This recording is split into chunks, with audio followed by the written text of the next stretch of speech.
নম্বর প্রশ্ন হলো, তিনি যদি পরম পিতা পরম প্রেমময় হন তাহলে 1946 সালের অক্টোবর মাসে বাংলাদেশের জাতি দাঙ্গায় মুসলমান কর্তৃক হিন্দু হত্যার পর পূর্ববঙ্গের হিন্দুদের রক্ষার্থে কোনো স্টেপ না নিয়ে নভেম্বর মাসে তিনি তার জন্মস্থান পাবনার আশ্রয় এবং হাজার হাজার শিষ্য অনুরাগীদের ছেড়ে লুকিয়ে ঝাড়খণ্ডের দেওঘরে পালিয়ে এসেছিলেন কেন? কেন?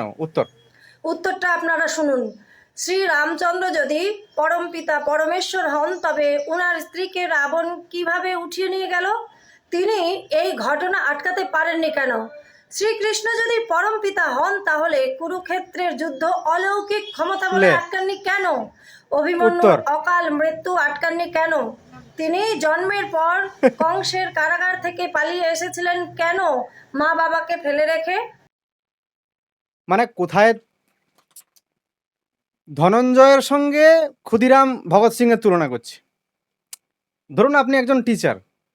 হ্যাঁ দিদি, ধরে নিন আপনি একজন টিচার। আপনার কোনো স্টুডেন্ট আপনাকে জিজ্ঞেস করছে যে ধনঞ্জয়ের ফাঁসি কেন হয়েছিল। আপনি সরাসরি বলবেন কথাটা, ধনঞ্জয়ের কেন ফাঁসি হয়েছিল, কি কারণে, কি অপরাধের জন্য ফাঁসি হয়েছিল? নাকি বলবেন ঠিক যেই কারণে ক্ষুদিরামের ফাঁসি হয়েছিল, ঠিক যেই কারণে ভগৎ সিং এর ফাঁসি হয়েছিল, ঠিক সেই কারণে ধনঞ্জয়ের ফাঁসি হয়েছিল? মানে কোথায় ক্ষুদিরাম, কোথায় ভগৎ সিং আর কোথায় ধনঞ্জয়?